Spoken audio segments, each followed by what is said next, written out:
stay moving while I'm grooving. Y'all niggas on the stoozing, talking money bags, catching tags. Y'all ain't doing. I stay moving while I'm grooving.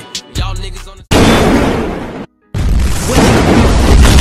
It's your boy, AceTheDon, and this is the Don Way TV. You know what I'm saying? We sign in, tapping into all levels. You dig? You feel me? You know what I'm saying? We back with another video. Before we get into that, make sure you like, comment, subscribe. You know what I'm saying?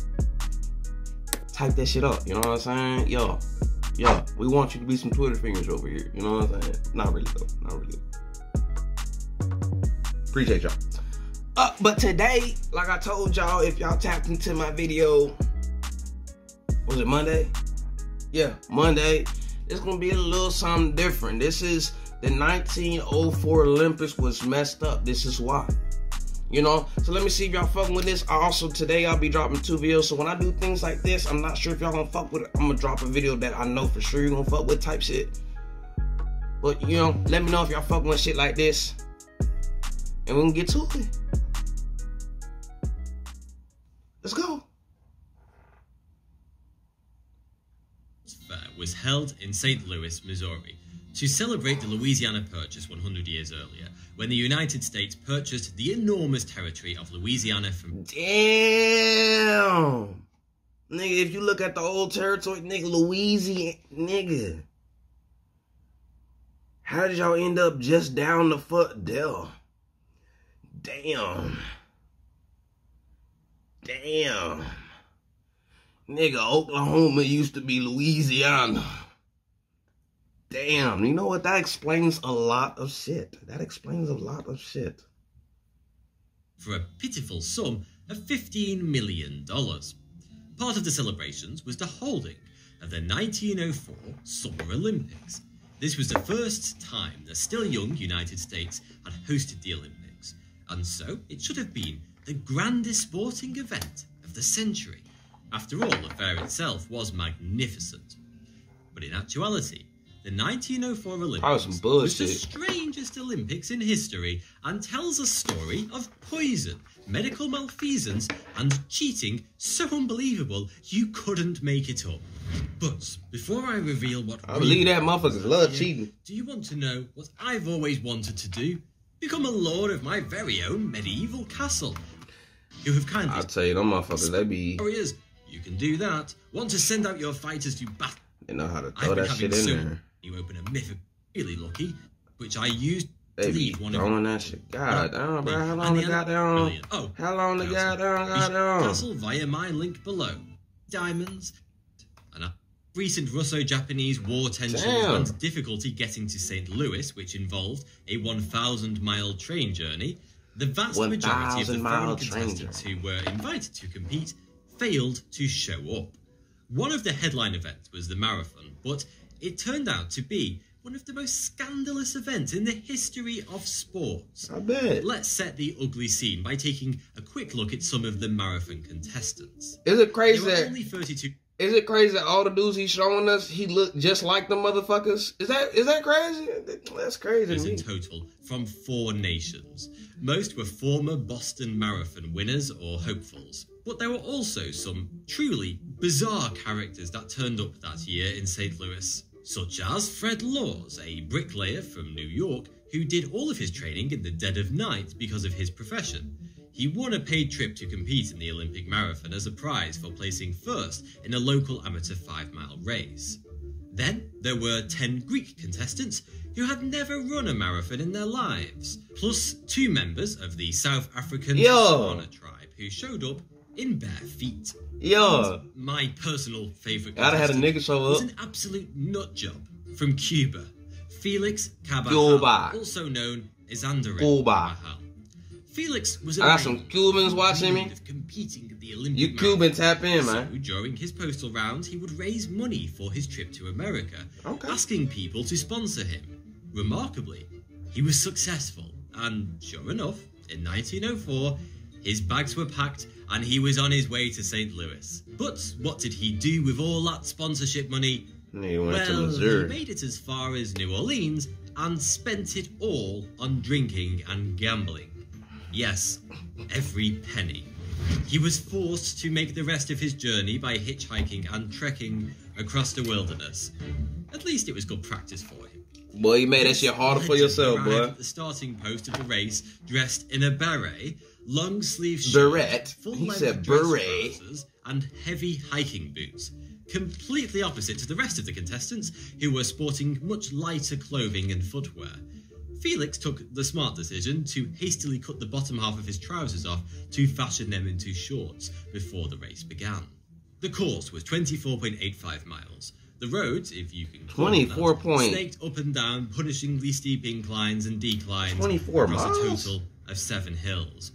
At one point, the route passed directly through the centre of town, across a busy road where runners had to dodge speeding, two-way traffic, and a horde of pedestrians.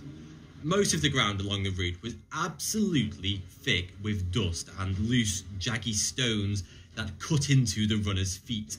This dust would soon be the undoing of one particular contestant. To add insult to injury, it was a brutally hot August day. I was about to say, I don't know how them black people went. I'm like, I just thought about it, nigga. Celsius. At 3:03 p.m, the I know this starting shit y'all pistol going through with fired, y'all and they were off. Immediately, the runners kicked up dry dirt and dust into the air, choking the lungs of everyone. To make matters even worse, these were the very early days of automobiles, and the event organisers had thought it a wise idea to ask the support vehicles to drive a few metres in front of the runners throughout the race. The car wheels, of course, kicked up a tremendous cloud of dust that the runners had no choice but to run directly into and breathe in. This asphyxiating cloud caused major issues. We got... And had all slowed down way below their usual pace. Ain't got no goddamn The healthcare. event organisers had only This is one 1904. water stop along the course, a water tower at the 6-mile mark, so they had very little opportunity to ease their suffering. As you will soon learn, there was a saddening and insidious reason the organisers only provided one water stop. Not long into the race, the combination of dehydration and dust clouds almost caused the first ever modern Olympic marathon death. After 19 miles, William Garcia of California collapsed at the side of the road and began coughing up copious quantities of blood.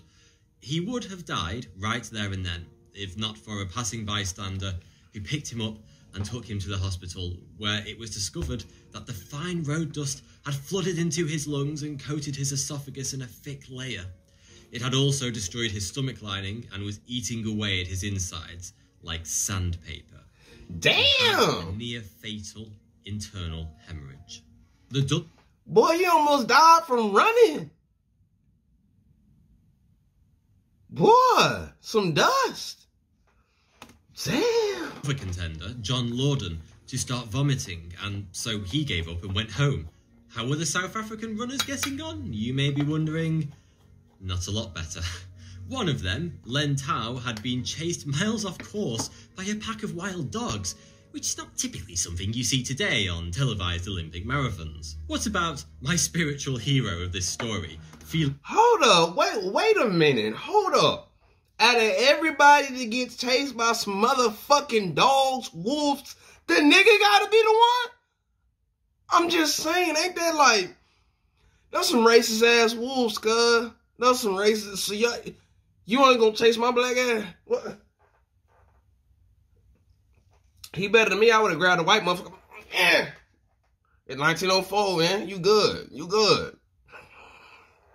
Al, how was he faring? Well, I'm pleased to say pretty well.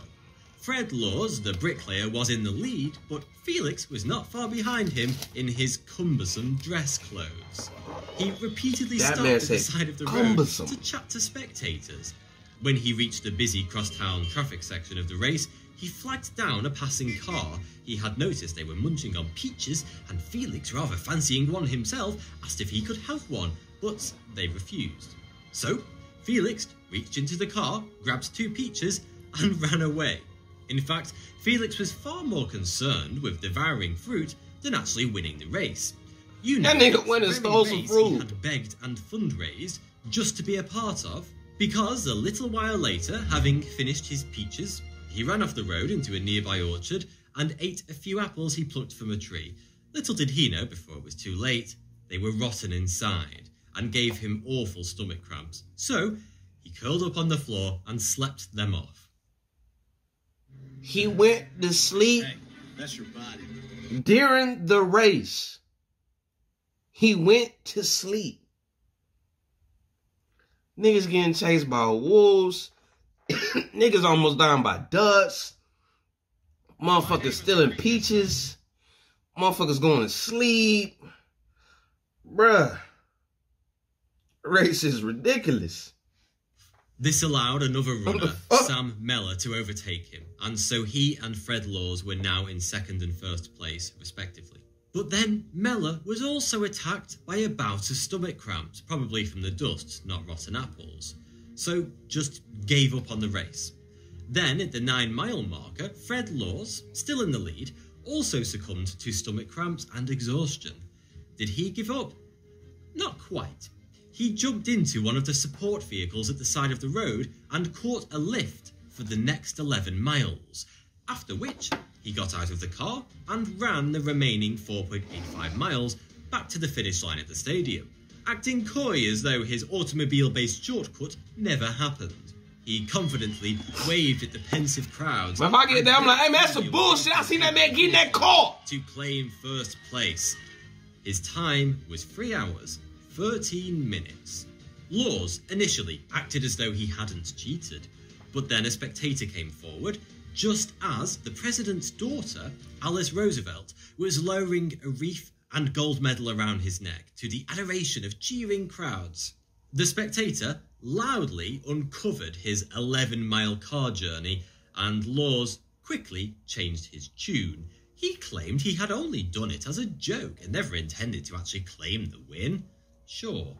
The crowd instantly began booing him and the officials revoked his win. So, who was the real winner of the 1904 Olympic Marathon? Well, that would be Thomas Hicks, an English-American brass worker from Massachusetts. Fucking At Hicks. 10 miles in, Hicks was exhausted, severely dehydrated, and begging for water. He passed the only water stop 4 miles ago, but no matter how much he pleaded with his two handlers for a drink, they point-blankly refused. All they did was sponge out his mouth with warm water. The reason? Well, the event's chief organiser, James Edward Sullivan, one of the founders of the Amateur Athletic Union, was secretly using the race as an experiment on the effects of forced dehydration. That's why he had only allowed one water stop at 6 miles and chose... Ho ass nigga, I'm here on a race thinking this is... You doing an experiment on me, bro? This is some bullshit, bro. I had people raise money for me to get experimented on. That's some fucked up shit, man. That's the shit I be talking about. That's some whole ass. That's how I be trying to tell people, like, just because you see something right here in front of your face does not mean that's what it's supposed to be, you feel me? That might be what it is, but what the whole thing of why you here ain't because of that, it's because of something else, but we're using that because you're going to do this, this, and this, and that's what we want you to do. You feel me? Like, it's all just bull. A hot and dry summer day for the run, along a route that he knew was perilously dusty and strewn with rocks. The evil bastard had ideas that purposeful dehydration would somehow allow athletes to perform better. Of course, we now know it to be quite the opposite, and dehydration can, all too easily, be fatal. So, Hicks was being refused water and had a warm, damp sponge shoved into his mouth. But it gets even worse. His handlers then made him drink a homemade mix of egg whites and strychnine. Yes, what you're thinking is correct. Strychnine is a poison, and a deadly one of that. It only takes a small dose to kill a man. You see, at this time, the Olympics, and most professional sports events for that matter, had no anti-doping laws. It wouldn't be until 1928 until the first such rules were introduced. And it was commonly believed that in small doses, strychnine was a stimulant that enhanced athletes' performance. Strychnine works by interfering with and stopping the nerve signals that communicate with the muscles in your body. Slowly, the muscles, including the heart, shut down. Now, it may just be me, But How is isn't a poison that shuts down muscles the very last thing on the planet how does that you would want help to give you? a runner only a few miles out from the finish line of an Olympic marathon? Sure enough, the poisonous cocktail began to ravage Hicks' body and shut it down. He had to be held up by his two handlers, which at this point in time was also not forbidden in the Olympics. They were practically dragging him along, with his limp legs drooping and his feet trailing behind him in the dust. But hearing news that Laws had just been disqualified from the race, and with the first place still up for grabs, Hicks found a second wind. His trainers thought, fantastic, what a wonderful opportunity to poison him yet again. Again? That's right. At this point, they gave him yet another deadly cocktail of strychnine and eggs. This time they allowed him a swig of brandy to wash it down, and they rinsed off his body and head with warm water. With his muscles locking up and beginning to spasm, and his complexion as pale as death, Hicks fought through the poison dust. Question. Death's complexion is pale? You feel me? Like, if it's death, wouldn't you not have a never mind. You don't matter. And over the last 2 miles of the race, his pace began to quicken. Hallucinating, he thought that the finish line was yet another 20 miles away. Yeah. He repeatedly begged his handlers for water and a rest, but they refused and continued to push him along. By the time they reached the stadium, his handlers practically carried him across the finish line. Nevertheless, come on, dead body, he was declared the winner. Not that Hicks knew about it. He had collapsed on the floor, inches from death. But mercifully, he was saved by 4 doctors, and an hour later, he had regained his composure and consciousness. Boy. Hicks won with a time of 3 hours and 28 minutes, which is the slowest Olympic marathon time in history. In fact, the second slowest was a whole half-hour faster, demonstrating how utterly bizarre and punishing to all of the contestants this 1904 event truly was. Our good old Cuban friend, Felix Carvajal, had now woken up, and despite pissing about, pinching peaches from... Hold up. 3 hours and 28 minutes for 24-mile run?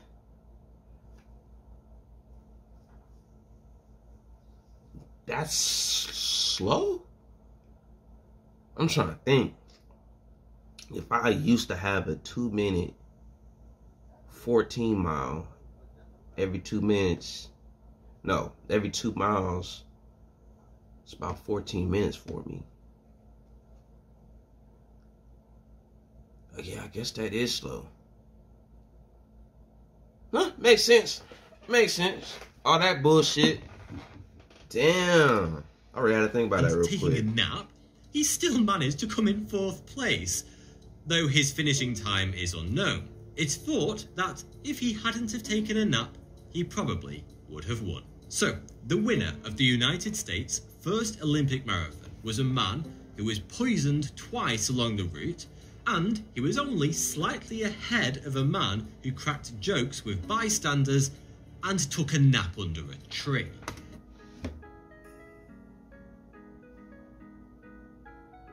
Bro, the winner of the race was poisoned twice. What the fuck? This is what type of Olympics? The winner was poisoned twice. A nigga that could have won went to sleep. Also was chopping it up with people for no apparent reason. Stole some pears, peaches. The nigga that did come in first cheated. Black dude getting chased by wolves. Don't know what happened to him. It was not a good day in America. God damn. Whoa. Whoa. Hey man, y'all see what it is, man. Something a little different. I don't know if y'all feel it, messing with it.